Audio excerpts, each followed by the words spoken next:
September. And firstly, let me apologise for my recent absences from these airwaves.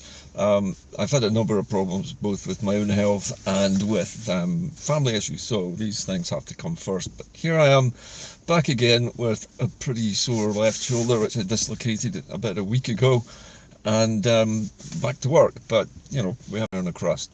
Anyway, I have a couple of items in the news today which I think warrant discussion at the very least.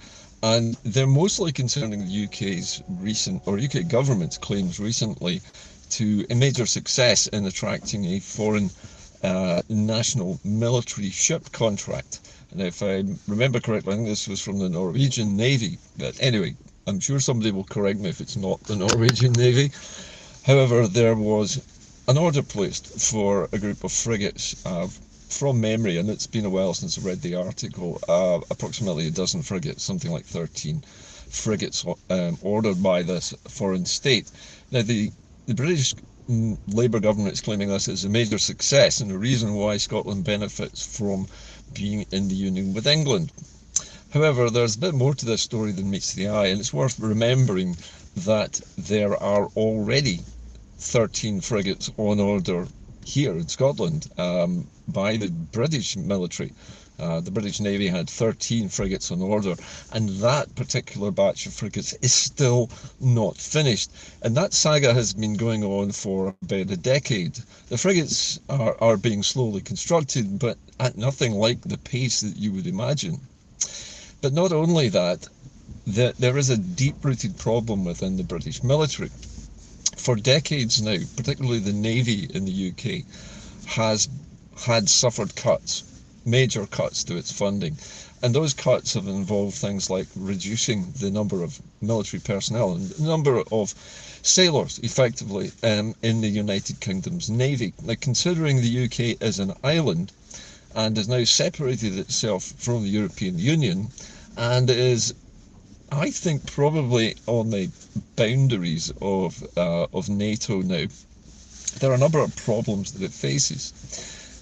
There was a quote recently by a former British naval commander who had a lot to say about the state of the British Navy, and he wasn't pulling his punches when he described this. Now, one of the most, I think, interesting things about the British military at the moment, especially the Navy, is that it has a large number of vessels which are non-functional.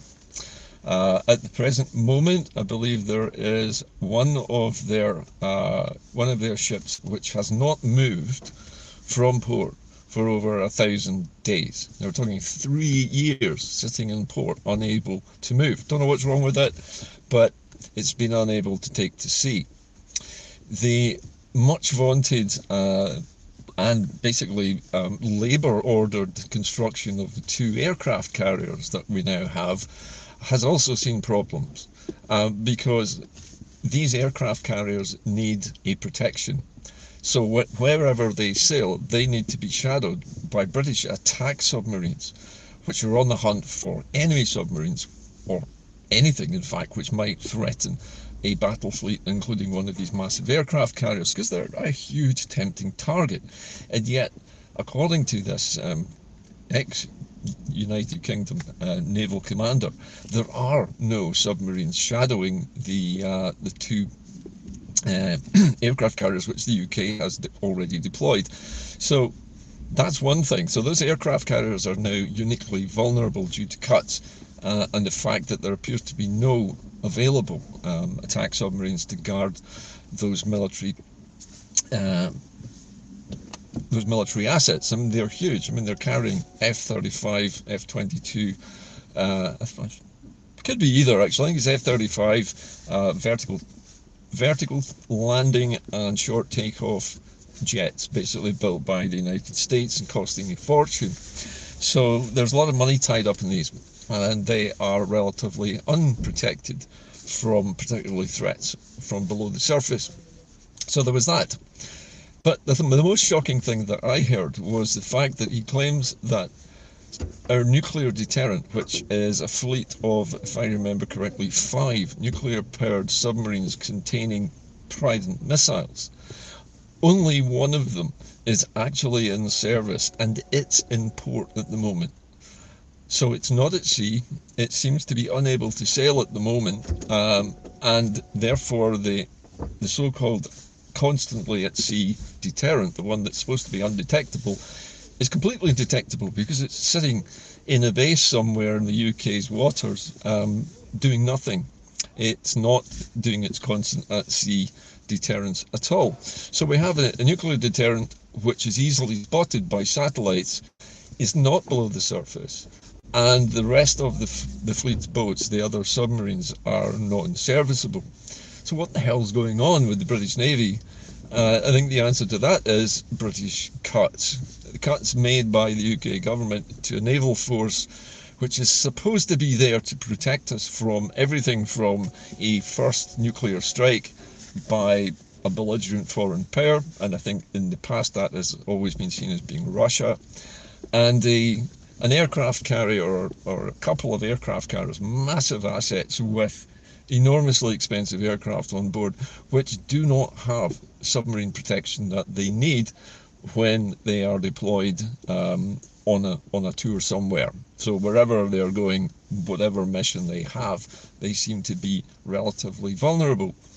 All of these things don't point to a healthy military navy in any way. And so blowing the trumpet for the British, shall we say, naval construction industry is all very well if you're manufacturing ships for a foreign power, like even a friendly power like Norway or wherever, or a NATO member, fellow NATO member. That's generally good because it's going to keep your shipyards busy. But your shipyards are already backlogged with orders for your own navy that haven't been completed for ships for which the British Ministry of Defence has not got the money to provide the personnel to actually operate those vessels, because that seems to be one of the fundamental problems the Navy faces at the moment. It's understaffed. There are not enough mariners, not enough sailors to actually people these military assets and to operate them effectively. So we have a navy which is rich in a backlog of hardware, but doesn't actually have the human beings necessary to operate the hardware. And the hardware that we do have that's still in the water is either tied up at port and unable to move, or has rendered their nuclear deterrent virtually unusable, because it's clearly visible to all and sundry, being on the surface in port, when it really should be under the North Atlantic somewhere, patrolling endlessly without surfacing. And that appears to be not happening according to this person's assessment. Now, this person is somebody in the know. I mean, any military commander or ex-retired commander will know the trajectory of the way the British Navy has been funded. And it seems to me that it's not being funded. But the Labour government appears to be doing very little about that. And I think that's of concern, because if you are going to operate a military defence strategy, it needs to be solid. Otherwise, it's meaningless. And somebody like Vladimir Putin, for example, knowing that the British nuclear deterrent is tied up somewhere in port and is not patrolling and is easily visible, becomes an instant target for a first strike because it's visible, right? And it always would be visible when one of these boats comes in to be replenished and another one goes out. There's always that period where they are vulnerable to aerial attack. The trouble is that they're vulnerable to aerial attack all the time right at the moment, according to this particular former commander. So I don't see that the British Navy is in a great state at the moment. And we know also that the British Army has been depleted consistently over decades. Its military equipment procurement has been vastly over expensive. Some of it has not arrived on time. In fact, a lot of it's not been delivered on time. Much of it, in fact, some of the vehicles that they ordered turned out to be very difficult for soldiers to operate. They were too noisy, they were too cramped, they were too hot, and so on. There were problems all across the board. Now, those problems may well have been solved now, and we do know that the British military manufacturing complex is now supplying considerable amounts of weaponry to Ukraine. which we are selling to them now. We're not giving this stuff away. Some of our surpluses went to Ukraine, things that we no longer needed or were going out of date. Some missiles that were reaching the end of their operational life were given to Ukraine because they were going to be scrapped anyway.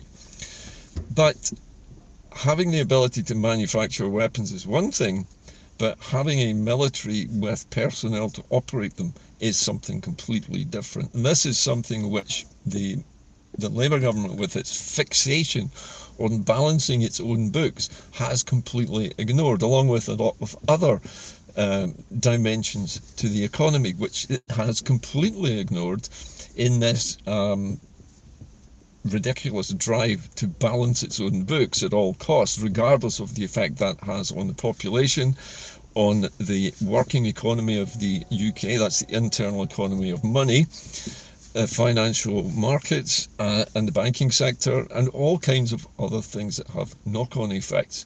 So the UK is stumbling along, it seems, from one crisis to another, unable to fund the most basic things to protect its population from attack. For one thing, is one of the first duties of a government. And not only this Labour government, but the previous Tory governments and the previous Labour government before that seem to have no idea how to do that. And they don't look long term, and they don't think about how it's going to operate in the future and what the funding is going to be needed for that. And they also apply that same short term look to everything else, including social planning, the social security system, the tax system, and the way they calculate how well the British economy is actually faring is largely completely ignores the realities of daily life in the UK. It just doesn't actually take into account things. For example, like people who do voluntary work, or people who look after the children of others for free, like relatives. All these things are just expected to keep happening, and the UK government says, well, we don't need to do anything about it because these volunteers are doing it. Which is all very well, but it's part of the economy because it allows other people to work who would otherwise have to look after their children. And so we have a government which ignores the fact that some of the older generation, many disabled people, and people who are unable to work for other reasons do a lot of vital work which promotes the economy by allowing other people to work. And that's largely ignored as well. So I guess what I'm saying to you here is that the UK government has no idea how to maintain a defensive posture, even one that it's developed over decades and can't seem to maintain anymore, which is bizarre considering all of the warlike rhetoric which is coming out of Westminster and Whitehall at the moment, preparing us to get involved in a war in Ukraine, which is highly unlikely. It's very easy to rattle the sabre and say we're going to march into Ukraine and then add once peace is declared. That's very different from being involved in a war. That's peacekeeping. That's completely different. But it's all being conflated together, and we're being told one story while something else is happening below the surface. And the thing that's happening below the surface is funding cuts, not just in the military, but across the board. And the Labour government will probably survive till the end of its term, and then we're going to have Farage's Reform Party taking over in England. It's not popular in Scotland, and I see another, what I would call a milkshake rebellion happening if Farage sticks his ugly head above the parapet over the border in Scotland. He's not a popular man here. So there's going to be problems in the future for Scotland, because we're going to be a target for a first strike, because submarines cannot get out of port. The nuclear deterrent cannot submerge and stay submerged long enough to provide any kind of protection, and Scotland becomes a target. It also has historically been used as both a dustbin for let's say dead military equipment. So things like shells and missiles and rockets, which are past their sell-by dates, have been dumped in near-shore Scottish waters by the British state over the years. We're also used largely as a way of putting dangerous nuclear weapons as far away from London as possible. That will continue, even though we're going to be more vulnerable to attack now because of underfunding. And all of these things are going to get worse and worse. And as reform takes over in England, the move or the lurch to the right, which we see happening across the board at the moment down there, is going to continue. And we're going to end up with a very right-wing English government and a very non-right-wing Scottish government of whatever complexion it is. And they're going to be knocking heads, and there's going to be friction, and there's going to be problems because of it, and they're going to get worse. So independence, I haven't mentioned it all the way through this, but if I were in charge of Scotland's defence posture after independence, I would be doing things very, very differently from this. The days of aircraft carriers and nuclear missile equipped submarines, I think, are largely gone. The deterrent doesn't work.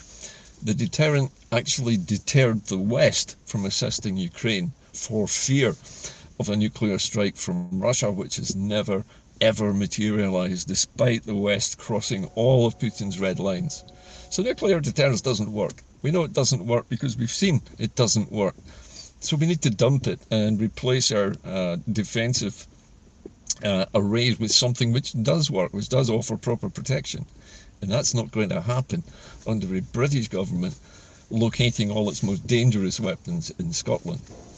Anyway, that's it from me today. Sorry, it's a bit of a jumbled subject, but I thought it was interesting to hear the views of this ex-naval commander, and the fact that nuclear submarines are not able to go to sea. I mean, that's just incredible, the fact that that's happening at all.